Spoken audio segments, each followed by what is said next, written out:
ফ্রোজেনের গল্প, গল্প শুনেও হবে দেখো গো ক্লান্ত মন শান্ত। শোনো ফ্রোজেনের গল্প, সাসপেন্স থেকে থ্রিলার, অ্যাকশন থেকে horror. Suspense, thriller, action, horror. আর ভালোবাসা থেকে হিউমার হয়ে আছে সবই অল্প স্বল্প। শোনো ফ্রোজেনের গল্প। ফ্রোজেন অডিবল, খেয়াল রাখে তোমার মনের। রাজশেখর বসু, যিনি বাংলা সাহিত্যের আকাশে পরশুরাম নামেই অধিক পরিচিত, যার সাথে আমাদের পাঠ্যপুস্তকের সম্পর্ক ছিল এক সময়। হাস্যরস, ভৌতিক পরিবেশ, রহস্যময়তা এবং বুদ্ধিদীপ্ততার মেলবন্ধনে যার লেখা বারংবার পাঠক সমাজে সমাদৃত হয়েছে, সেই স্বনামধন্য সাহিত্যিকের একটি গল্প আমাদের আজকের নিবেদন, যদু ডাক্তারের পেশেন্ট।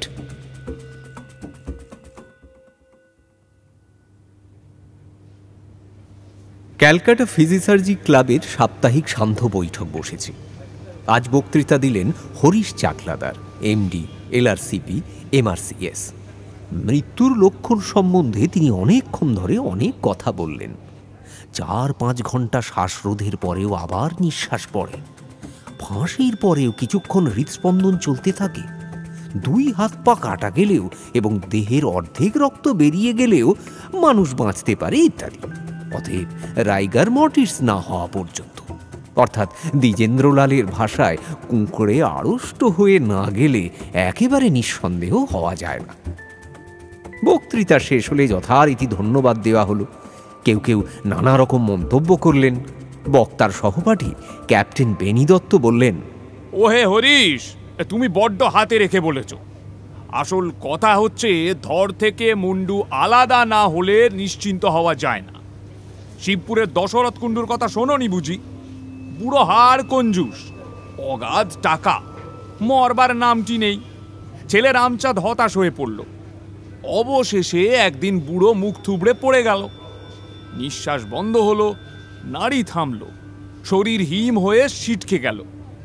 ডাক্তার বললে, আর ভাবনা নেই রামচাঁদ, তোমার বাবা নিতান্তই মরেছেন। রামচাঁদ তো ঘটা করে বাপকে ঘাটে নিয়ে গেল। বিস্তর চন্দন কাঠ দিয়ে চিতা সাজালে। তারপর যেমন খড়ের নুড়ো জেলে মুখাগ্নি করতে যাবে, অমনি বুড়ো উঠে বসলো। হ্যাঁ, এসব কি বলেই ছেলের গালে এক চড়। সবাই ভয়ে পালালো। আর বুড়ো ওদিকে গট গট করে বাড়ি ফিরে এসে ঘটককে ডাকিয়ে এনে বললে, রেমকে ত্যায্য পুত্তর করলুম, আমার জন্যে একটা পাত্রী দেয়। সভাপতি ডাক্তার যদুনন্দন গড়গড়ি একটা ইজি চেয়ারে নাক ডাকিয়ে ঘুমোচ্ছিলেন। এর বয়স এখন 90। শরীর ভালোই আছে, তবে কানে একটু কম শোনেন আর মাঝে মাঝে খেয়াল দেখে আবল তাবল বকেন। ইনি কোথায় ডাক্তারি শিখেছিলেন, কলকাতা কি বোম্বাইয়ে কি রেঙ্গুনে, তা লোকে জানে না। কেউ বলে ইনি সেকেলে VLMS, কেউ বলে ওসব কিচ্ছু নন, ইনি হচ্ছেন খাঁটি হ্যামার ব্র্যান্ড, অর্থাৎ হাতুড়ে। নিন্দুকেরা যাই বলুক, এককালে এর অসংখ্য পেশেন্ট ছিল। সাধারণ লোকে একে খুব বড় সার্জেন মনে করত। প্রায় 25 বৎসর প্র্যাকটিস ছেড়ে দিয়ে ইনি এখন ধর্মকর্ম, সাধুসঙ্গ আর শাস্ত্র চর্চা নিয়ে দিন কাটাচ্ছেন। ক্লাবের বাড়িটি ইনিই করে দিয়েছেন। সেজন্য কৃতজ্ঞ সদস্যগণ এনাকে আজীবন সভাপতি নির্বাচিত করেছেন। সকলেই একে শ্রদ্ধা করেন, আবার আড়ালে ঠাট্টাও করেন। হাসির শব্দে ডাক্তার যদু গড়গড়ির ঘুম ভেঙে গেল। মিটমিট করে তাকিয়ে প্রশ্ন করলেন, ব্যাপারটা কি? আগে বেনি বলছে ধর থেকে মুন্ডু আলাদা না হলে মৃত্যু সম্বন্ধে নিশ্চিত হওয়া যায় না। এই বেনিটা চিরকালেরও মুখ্য। বিলেত থেকে ফিরে এসে মনে করছে ও সব জানতা হয়ে গেছে। জীবন মৃত্যু তুমি কতটুকু জানো হে ছোকরা? বেনি দত্ত ছোকরা নন, বয়স 40 পেরিয়েছে। হাত জোড় করে বললেন, কিছুই জানি না স্যার, আমি তামাশা করে বলেছিলুম। তামাশা? হ্যাঁ, মরণ বাঁচন নিয়ে তামাশা? যদু ডাক্তার চিরকালই দুর্মুখ। তার অত পসার হওয়ার এও একটা কারণ। লোকে মনে করত রোগী আর তার আত্মীয়দের যে ডাক্তার বেপরোয়া ধমক দেয় সে সাক্ষাৎ ধন্বন্তরী। বয়স বৃদ্ধির সাথে তার মেজাজ আরও খিটখিটে হয়েছে, কিন্তু তার কটু বাক্যে কেউ রাগ করে না। তাকে শান্ত করার জন্য ডাক্তার অশ্বিনী কুমার সেন, MBBS, কবিরত্ন, বৈদ্যশাস্ত্রী বললেন, স্যার, আজকের সাবজেক্ট সম্বন্ধে আপনি কিছু বলুন। আমার কথা তোমরা বিশ্বাস করবে কেন? আমার তো এখন ডোটেস, যাকে বলে ভীমরতি। এ তো মহাভাগ্যের কথা। ৭৭ বৎসরের ৭ম মাসে ৭ম রাত্রের নাম ভীমরতি। আপনি তো বহুকাল পারই হয়েছেন। আমাদের শাস্ত্রে বলে এই দুস্থরা রাত্রি অতিক্রম করে যিনি বেঁচে থাকেন তার প্রতিদিনই যজ্ঞ। তার চলাফেরা বিষ্ণু প্রদক্ষিণের সমান। তার বাক্য মন্ত্র, নিদ্রাই ধ্যান। যে অন্ন খান তাই সুধা। আপনার কথা বিশ্বাস করব না সে কি একটা কথা হলো? কিন্তু ওই বেনি ক্যাপ্টেন, ও কি বিশ্বাস করবে? বেনি আবার হাত জোড় করে বললেন, নিশ্চয়ই করব স্যার, যা বলবেন তা বেদ বাক্য বলে মেনে নেব। যদু ডাক্তার প্রসন্ন হয়ে বললেন, নেহাত যদি শুনতে চাও তো শোনো, কিন্তু তোমরা হয়তো ভয় পাবে। যদি ভুতুড়ে কাণ্ড না হয় তাহলে ভয় পাবো কেন স্যার? না না না না, ভুতুড়ে নয়, কিন্তু যে কেস হিস্ট্রি বলছি তা অতি ভীষণ। অথচ এতে শুধু সার্জারির ক্লাইম্যাক্স নয়, প্রেমেরও পরাকাষ্ঠা পাবে।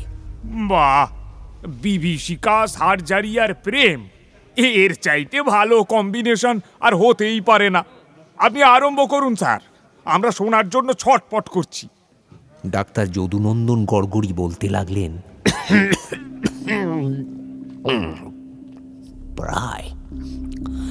প্রায় ৩৫ বছর আগেকার কথা। তখন তোমাদের সালফা পেনিসিলিন আর স্ট্রেপ্টোক্লোরোনা টেরা কি বলে গিয়ে এসব রেওয়াজ হয়নি। কারো বাড়িতে অপারেশন হলে আয়োডোফার্মের খোসবায় পাড়া শুদ্ধ মাত হয়ে যেত, বুঝলে কিনা? লোকে বুঝতো হ্যাঁ চিকিৎসা হচ্ছে বটে। আমি তখন কালীঘাটে বাস করতুম। আমার বাড়ির কাছে এক তান্ত্রিক সিদ্ধ পুরুষ থাকতেন, নাম বিঘোরানন্দ। তিনি কামরূপ কামাখ্যায় আর তিব্বতে বহু বৎসর সাধনা করেছিলেন। ভক্তরা তাকে বিঘোর বাবা বা বাবা ঠাকুর বলতেন। বয়স ৬০-৬৫ হবে। লম্বা চওড়া চেহারা, ঘোর কালো রং, এক মুখ দাড়ি গোঁফ দেখলেই ভক্তিতে মাথা নিচু হয়ে আসে।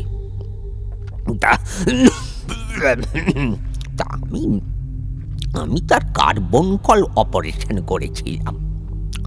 একটু চাঙ্গা হওয়ার পর এক গোছা নোট আমার হাতে দেবার চেষ্টা করলেন। হাত টেনে নিয়ে আমি বললুম, করেন কি? আপনার কাছে কি আমি ফিস নিতে পারি? বিঘোর বাবা একটু হেসে বললেন, তুমি টাকা না নিলেও ও টাকা তোমার হয়ে গেছে। কথাটার মানে ঠিক তখন বুঝতে পারিনি। তাকে নমস্কার করে তো বিদায় নিল। বাড়ি এসে পকেটে হাত দিয়ে দেখি একটা ভোজপত্রের মোড়কে 10টা গিনি রয়েছে। বুঝলুম বিঘোর বাবার দান। তার অলৌকিক শক্তিতে আমার আমার পকেটে চলে এসেছে।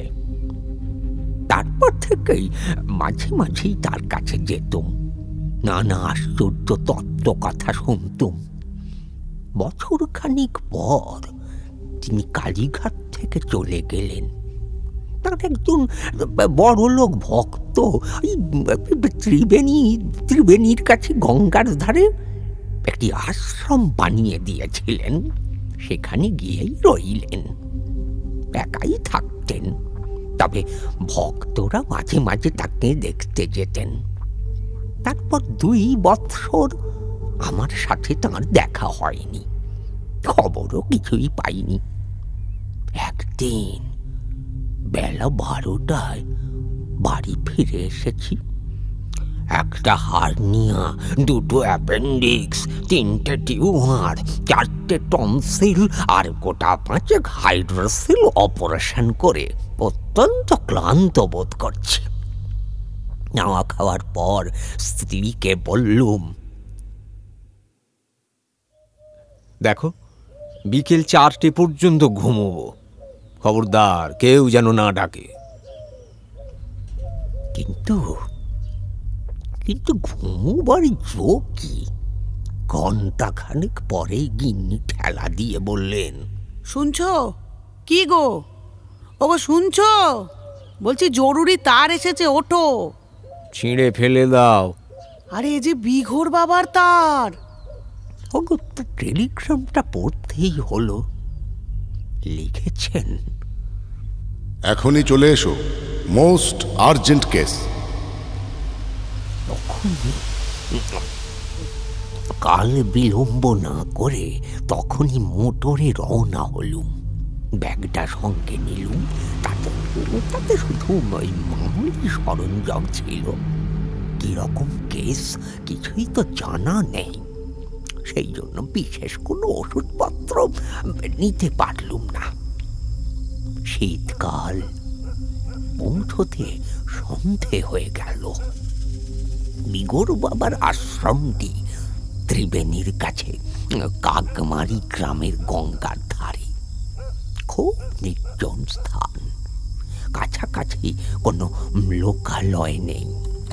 গাড়ি থেকে নেমে আশ্রমের আগুল ঠেলে ঢুকতেই বিঘোর বাবার সাথে দেখা। পরনে লাল চেলির জোর, কপালে রক্ত চন্দনের ফোঁটা, পায়ে খড়ম, হুঁকো হাতে দাঁড়িয়ে দাঁড়িয়ে তামাক খাচ্ছেন। আমাকে দেখে বললেন, এসো ডাক্তার। যাক, নিশ্চিন্ত হওয়া গেল, এর কোনো ফ্যাসাদ হয়নি। প্রণাম করে জিজ্ঞেস করলুম, পেশেন্টকে মানে কি হয়েছে? ঘরের ভিতর এসো, স্বচক্ষে দেখলেই বুঝবে। ঘরটা বেশ বড়, কিন্তু আলো অত্যন্ত কম। এক কোণে একটা পিচসূচের মাথায় প্রদীপ জ্বলছে। তাতে কিছু স্পষ্ট দেখা যাচ্ছে না। একটু পরে দৃষ্টি খুললে নজরে পড়ল ঘরের এক পাশে একটা তক্তপোষ। বোধহয় বিঘোর বাবা তাতেই শোন। আর এ পাশের মেঝেতে একটা মাদুরের ওপর দুজনে পাশাপাশি চিত হয়ে চোখ বুঁচে শুয়ে আছে। একখানা কম্বল দিয়ে সমস্ত শরীর ঢাকা, শুধু মুখ দুটো বেরিয়ে আছে। একজন পুরুষ, জোয়ান বয়স, বোধহয় 25, মুখে দাড়ি গোঁফ, মাথায় ঝাঁকড়া চুল। আর একজন মেয়ে, বয়স আন্দাজ 20, কালো কিন্তু সুশ্রী, ঝুঁটি বন্ধ খোঁপা, সিঁথিতে সিঁদুর। জিজ্ঞাসা করলুম, বাবা, এরা কি স্বামী স্ত্রী? প্রেমিক প্রেমিকা। কি হয়েছে? নিজেই দেখো না। স্টেথ গলায় ঝুলিয়ে হেঁট হয়ে কম্বলখানা আস্তে আস্তে সরিয়ে ফেললুম। তারপরে এক লাফে পিছনে ছিটকে এলুম। কম্বলের নিচে কিচ্ছু নেই, শুধু দুটো মুন্ডু পাশাপাশি পড়ে আছে। ভয়ও হলো, রাগও হলো। বিঘর বাবাকে বললুম, আমাকে আমাকে এরকম এরকম বিভীষিকা দেখানোর মানে কি? এ তো ক্রিমিনাল কেস। যা করতে হয় পুলিশ করবে, আমার কিছু করবার নেই। তারপরে দেখলাম পুরুষ মুন্ডুটা পিট পিট করে তাকিয়ে কি করে বলছে, মরেনি ডাক্তার বাবু। তারপর মেয়ে মুন্ডটা ডাইনে বাঁয়ে একটু নড়ে উঠল। আমি ডিসেকশন রুমে বিস্তর মরা ঘেঁটেছি, হরেক রকম বিভৎস লাশ দেখেছি, কিন্তু এমন ভয়ঙ্কর পিলে চমকানো ব্যাপার কখনো দৃষ্টিগোচর হয়নি। আমি আঁতকে উঠে পড়ে যাচ্ছিলাম। বিঘর বাবা আমাকে ধরে ফেলে বললেন, ওহে গড়গড়ি ডাক্তার, ভয় নেই ভয় নেই। মুন্ডু কাটা গেছে, কিন্তু আমি এদের বাঁচিয়ে রেখেছি। মৃত সঞ্জীবনী বিদ্যা শুনেছ? তার প্রভাবে এরা এখনো বেঁচে আছে। ওই রকম শীতেও আমার গা দিয়ে ঘাম ঝরছিল। কোন রকমে নিজেকে সামলে নিয়ে বললুম, এদের ধর কোথায় গেল? ওই যে ওই কোনটায় কম্বলের নিচে পাশাপাশি শুয়ে আছে। বাবা আমার হাত ধরে টেনে নিয়ে গিয়ে বললেন, এই ধর দুটোও বাঁচিয়ে রেখেছি, দেখো না তোমার ওই চোঙা লাগিয়ে। স্টেথোস্কোপের দরকার হলো না। বুকে হাত দিয়ে দেখলুম হার্ট আর লাংস ঠিকই চলছে, তবে একটু ঢিমে। বিঘর বাবাকে বললুম, ধন্যবাদ আপনার সাধনা। বিলিতি বিজ্ঞানের মুখে আপনি তো জুতো মেরেছেন, কিন্তু এতই যদি পারেন তবে ধরের মুন্ডু আলাদা রেখেছেন কেন? জুড়ে দিলেই তো ল্যাঠা চুকে যায়। না, তা আমার কাজ নয়। আমি মৃত সঞ্জীবনী জানি, কিন্তু খণ্ডযোজনী বিদ্যা আমার আয়ত্ত নয়। ও হলো মুচি বা ডাক্তারের কাজ। মুচি আবার লাশ ছোঁবে না, তার মোটরও নেই যে এই অবেলায় এত দূর আসবে। তাই তোমাকে ডেকেছি, তুমি ধরের সঙ্গে মুন্ডু সেলাই করে দাও। বাবা, বাইরের চামড়া সেলাই করলেই তো গলার হাড় আর নলি জুড়বে না। সার্কুলেশন, রেসপিরেশন এবং স্পাইনাল কর্ডের সঙ্গে ব্রেনের যোগাযোগ হবে কি করে? সেরিব্রেশন অর্থাৎ মস্তিষ্কের ক্রিয়া চলবে কি করে? কেন চলবে না? দুই ভুরুর মাঝে আজ্ঞাচক্র ঘুরছে, তাতেই পঞ্চেন্দ্রিয় আর মনের ক্রিয়া চলছে। কাটা মুন্ডু কথা কয়েছে, তা তো তুমি সকর্ণে শুনেছ। কোনো চিন্তা নেই, তুমি সেলাই করে ফেলো। আমি বললুম, সেলাইয়ের উপযুক্ত বাঁকা সূচ আর ক্যাটাগর তো আমার সঙ্গে নেই। আর সেপসিস অর্থাৎ পচাটা বন্ধ করব কি করে? তোমাকে একটা গুণ ছুঁচ আর সুতলি দড়ি দিচ্ছি, পচবার ভয় নেই। দেখছো না, কাটা জায়গায় আমি গঙ্গা মাটি লেপন করে দিয়েছি। ওই কাদা শুদ্ধ সেলাই করে দাও। বড়ই মুশকিলে পড়া গেল। আয়োজন কিছুই নেই, মানে অ্যাসিস্ট্যান্ট নেই, নার্স নেই, অপারেশন টেবিল নেই, মায়া আলো পর্যন্ত নেই।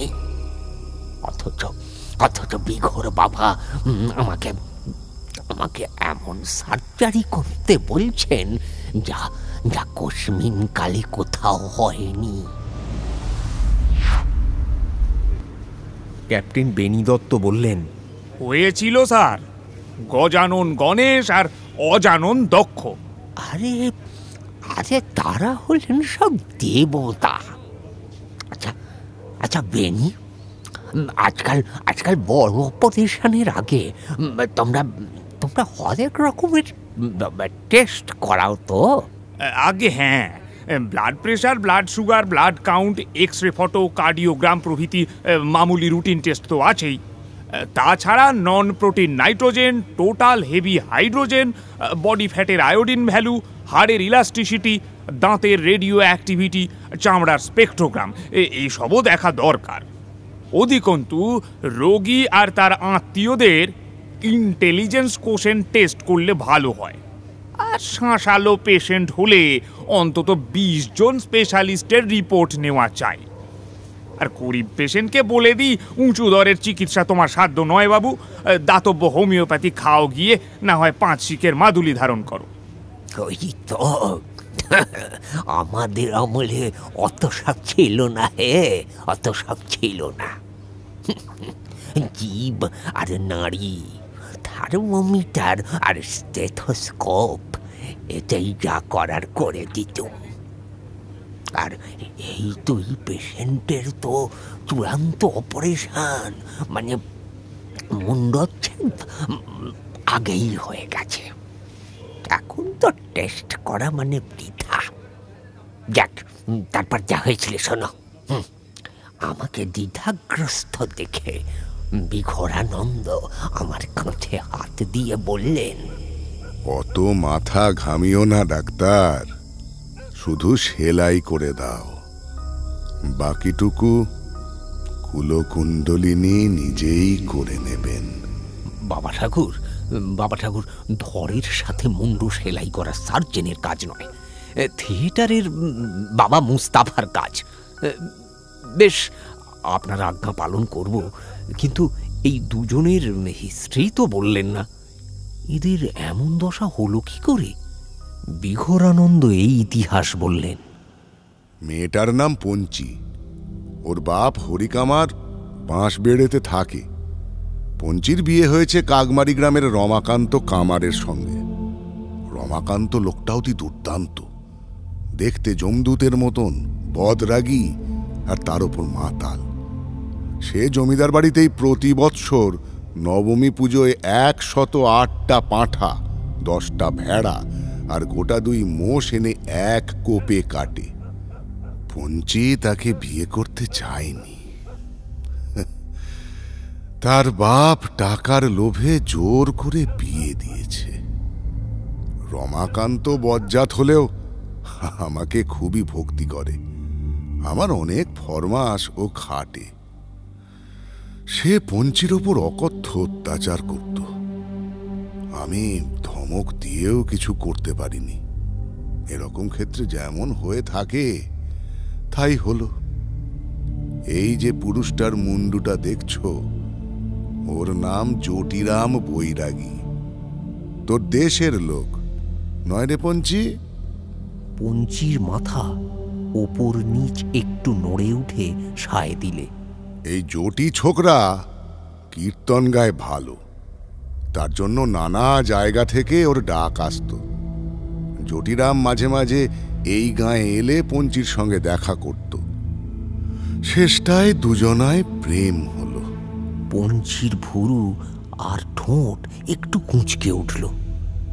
বিঘোরানন্দ বলতে লাগলেন, রমাকান্ত টের পেয়ে একদিন পঞ্চিকে বেধড়ক মারলি, কিন্তু তাতে কোনো ফল হলো না। তারপর গতকাল রাতে 1টার সময় আমি ঘুমিয়ে আছি, এমন সময় দরজায় ধাক্কা পড়ল। উঠে দরজা খুলে দেখি রামদা হাতে রমাকান্ত। আমার পায়ে পড়ে কাঁদতে কাঁদতে বলল, সর্বনাশ করেছি বাবা ঠাকুর, আমি এক কোপে দুটোকে সাওয়ার করে দিয়েছি, বাঁচান আমাকে, বাঁচান আমাকে। ব্যাপারটা এই যে আগের দিন রমাকান্ত পঞ্চিকে বলেছিল, আমি ভদ্রেশ্বর যাচ্ছি, চৌধুরী বাবুদের লোহার গেটটা তৈরি করতে হবে, আমি 4-5 দিন পরে ফিরবো, তুই সাবধানে থাকিস। সব মিথ্যে কথা। রাত দুপুরে রমাকান্ত চুপি চুপি তার বাড়িতেই এলো এবং আস্তে আস্তে ঘরে ঢুকে দেখলে পঞ্চি আর জটিরাম পাশাপাশি শুয়ে ঘুমুচ্ছে। দেখেই রামদায়ের এক কোপে দুজনের মুন্ডু কেটে ফেললে। তারপর ভয় পেয়ে আমার কাছে ছুটে এসেছে। আমি তখনই রমাকান্তর সাথে তার বাড়ি গেলুম।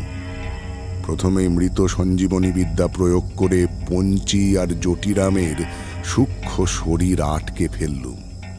তারপর রমাকান্তকে বললুম, তুই ধড় দুটো কাঁধে করে আশ্রমে নিয়ে চল, মুন্ডু দুটো আমি নিয়ে যাচ্ছি। আশ্রমে এসে রমাকান্ত আমার উপদেশ মতো ধড় এক জায়গায় আর মুন্ডু আরেক জায়গায় শুইয়ে দিলে। খণ্ড যোজনের আগে পর্যন্ত এই রকমের তফাত রাখাই তন্ত্রোক্ত পদ্ধতি। হরিশ চাকলাদার প্রশ্ন করলেন, সূক্ষ্ম শরীরেরও কি দুভাগ হয়েছিল? মুন্ডু আর ধড় দুটোই আলাদা হয়ে বেঁচে রইল কি করে? এই তো, তোমরা দেখছি কিছুই জানো না। শোনো, সূক্ষ্ম শরীরের ভাগ হয় না, নৈনং ছিন্দতি শস্ত্রাণি। তার অ্যানাটমি অন্য রকমের,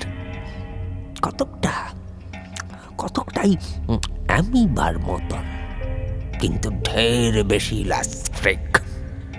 ধড় আর মুন্ডু তফাতে থাকলে সূক্ষ্ম শরীর চিটে গুড়ের মতন বেড়ে গিয়ে দুটোতেই ভর করতে পারে। তারপর বিঘোর বাবা বলছিলেন, শোনো। রমাকান্ত আবার আমার পায়ে পড়ে বললে, দোহাই বাবা ঠাকুর, আমি ফাঁসি যেতে পারবো না, আমাকে বাঁচান। শোন, তুই এক্ষুনি তোর বাড়ি গিয়ে সব রক্ত ধুয়ে সাফ করে ফেলবি, তোর রামদা গঙ্গায় ফেলে দিবি, তারপর গায়েব হয়ে থাকবি। 1 বৎসর পর গাঁয়ে ফিরতে পারিস। কিন্তু লাশের গতি কি করবেন? পুলিশ টের পেলেই তো তদারকি করতে আসবে, আপনাকেই তো আসামি বলে চালান করে দেবে। তোকে তা ভাবতে হবে না, যা বলছি তাই করবি। জি আজ্ঞে। আমার সেই টেলিগ্রাম পেয়ে তুমি এসেছো, এখন আর দেরি নয়। রাত 8টায় অশ্লেষা পড়বে, তার আগেই সেলাই করে ফেলো, নয়তো জোড়া লাগবে না। কোন ঝুমচার সুতুলি নিয়ে আমি সেলাই করতে যাচ্ছি এমন সময় দেখলুম মুন্ডু দুটো ফিস ফিস করে করে অপরের মধ্যে কথা বলছে। ক্রমশ পঞ্চির কণ্ঠস্বর চড়া হয়ে উঠল। বিঘোর বাবা ধমক দিয়ে উঠলেন, পঞ্চি, চেঁচাস না। আরে গেল যা, এখনো ধরের ওপরে মুন্ডু বসেনি, এর মধ্যেই গলাবাজি শুরু করেছে। ও বাবা ঠাকুর, একবারটি শুনুন তো। বিঘোর বাবা উবু হয়ে বসে অনেকক্ষণ ধরে কান পেতে পঞ্চি আর জটিরামের কথা শুনলেন। তারপর আমাকে বললেন, ওহে ডাক্তার, এরা বলছে জটির ধরে পঞ্চির মুন্ডু আর পঞ্চির ধরে জটির মুন্ডু লাগাতে হবে। স্তম্ভিত হয়ে আমি বললুম, এ কিরকম কথা বাবা ঠাকুর, মুন্ডু বদল হতেই পারে না, ভিয়েনা কনভেনশনে তার কোনো স্যাংশন নেই। এইরকম অপারেশন মোটেই এথিক্যাল নয়, আমাদের প্রফেশনাল কোডের একদম বাইরে। আরে রেখে দাও তোমার কোড। পঞ্চি যদি নিজের ধর আর মুন্ডু নিয়ে বেঁচে ওঠে, তবে আবার রমাকান্তর কবলে পড়বে। মুন্ডু বদল করলে এদের নব কলেবর হবে, কোনোদিন গোলযোগের ভয় থাকবে না। আর একটা মস্ত লাভ হবে যে কখনো এদের ছাড়াছাড়ি হবে না। জটিরাম যদি আগে মরে, তবে তার ধর নিয়ে পঞ্চির মুন্ডু বেঁচে থাকবে। এই পঞ্চিটা অত্যন্ত অত্যন্ত চালাক। এর মাথা থেকেই বুদ্ধিটা বেরিয়েছে। জটিরাম হচ্ছে হাঁদারাম। কালই আমি ভৈরব মতে এদের বিয়ে দিয়ে দেব। এরা আমার আশ্রমেই বাস করবে। কিন্তু বাবা, ধর আর মুন্ড বদল হলে কে পঞ্চি কে জটিরাম তা স্থির হবে কি করে? মাথা হলো উত্তমাঙ্গ। মাথা অনুসারেই লোকের নাম হয়, ধর যারই হোক। ক্যাপ্টেন বেনিদত্ত জনান্তিকে বললেন, কিন্তু গণেশ আর দক্ষর বেলায় তা হয়নি। এরপর তোমার আপত্তি করা চলে না। অগত্যা খণ্ড যোজনের জন্য প্রস্তুত হলুম। অ্যানাস্থেটিক দরকার পড়ল না। বিঘোর বাবা মাথায় আর গলায় হাত বুলিয়েই অসাড় করে দিলেন। কিন্তু ভোঁতা গুণসুঁচ আর খসখসে পাটের সুতুলি দিয়ে চামড়া ফোঁড়া গেল না। বিঘোর বাবা বললেন, এই পিদিম থেকে রেডির তেল নিয়ে ছুঁচ আর সুতোয় বেশ করে মাখিয়ে নাও। তাই নিলুম। লুব্রিকেট করার পর কাজটা সহজ হয়ে গেল। আধ ঘন্টার মধ্যেই মুন্ডর সাথে ধর সেলাই করে ফেললুম।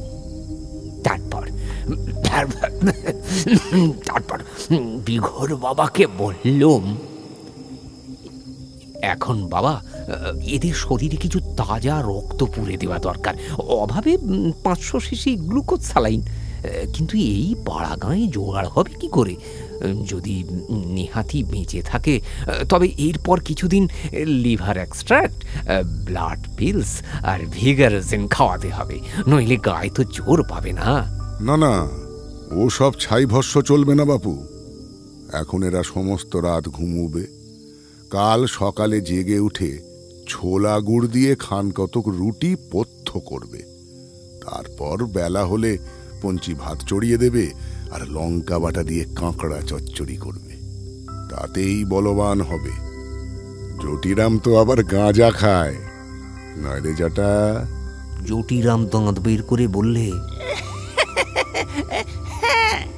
বেশ তো, কাল সকালে আমার প্রসাদী ছিলিমে 2-1 টান দিস। এখন খাওয়া চলবে না। গলার জোর পোক্ত হতে 4-5 ঘন্টা সময় লাগবে। এখন খেলে সেলাইয়ের ফাঁক দিয়ে সব ধোঁয়া বেরিয়ে যাবে। আর দেখো ডাক্তার, তোমাকে ফি কিছু দেব না। আজ তুমি যা দেখলে তারই দাম লক্ষ টাকা। তাতে কোনো সন্দেহ নেই বাবা। আমার চক্ষু কর্ণ সার্থক হয়েছে, অহংকার চূর্ণ হয়েছে, গা দিয়ে ঘাম ছুটছে, আগা পাস্তলা রোমাঞ্চিত হচ্ছে। আমি ধন্য হয়ে গেছি বাবা। এখন অনুমতি দিন আমি বাড়ি ফিরে যাই। 2 ডোজ ব্রোমাইড খেয়ে নার্ভ ঠান্ডা করে শুয়ে পড়ি। এই বলে, বুঝলে কিনা, এই বলে বিঘোর বাবাকে প্রণাম করে সেই রাত্রেই আমি কলকাতায় ফিরে এলুম। ডাক্তার অশ্বিনী কুমার সেন বললেন, কিমাশ্চর্যম তৎপরম। হরিশ চাকলাদার বললেন, ফ্লাবারগাস্টিং মিরাকল। ক্যাপ্টেন বেনিদত্ত বললেন, অতি খাসা। পরকীয়া প্রেমের এমন পারফেক্ট পরিণাম বৈষ্ণব সাহিত্যেও নেই। আর সিম্বায়োসিসের এমন চমৎকার দৃষ্টান্ত বায়োলজির কেতাবেও পাওয়া যায় না। আচ্ছা স্যার, বলছি নায়ক নায়িকার তো একটা হিল্লে লাগিয়ে দিলেন, কিন্তু রমাকান্তর কি হলো? শুনেছি 1 বছর পরে সে চুপি চুপি বিঘোর বাবার আশ্রমে এসেছিল। কিন্তু জটি আর পঞ্চিকে দেখে ভূত পেতনি মনে করে তখনই ভয়ে পালিয়ে যায়। তারপর থেকে সে নিরুদ্দেশ। আহা, তার জন্য দুঃখ হয়। বেচারা খুন করেও বউকে শায়েস্তা করতে পারলো না। নামটাই যে অপয়া। ডাইনে বাঁয়ে যেদিক থেকেই পড়ুন পাবেন রমাকান্ত কামার। আমাদের সুবল বসুও তার দুমুখ নামের জন্য উন্নতি করতে পারছেন না। আচ্ছা, তারপর আর কখনো আপনি পঞ্চি আর জটিরামকে দেখেছিলেন? দেখেছিলুম 2 বছর পরে বিঘর বাবা চিঠি লিখলেন। মাঘ সংক্রান্তির দিন জটি পঞ্চির ছেলের অন্নপ্রাশন, তুমি অবশ্যই আসবে। বাবার যখন আদেশ তখন তো যেতেই হলো। কি দেখলেন গিয়ে? দেখলুম বিঘর বাবা ঠিক আগের মতন লাল চেলির জোর পরে দাঁড়িয়ে হুঁকো টানছেন। আর পঞ্চি তার মাস্কিউলের মদ্দা হাতে একটা কুড়ুল নিয়ে কাঠ চালা করছে। জটিরাম রোয়াকে বসে একটা পিঁড়িতে আলপনা দিচ্ছে আর কোলের ছেলেকে দুধ খাওয়াচ্ছে।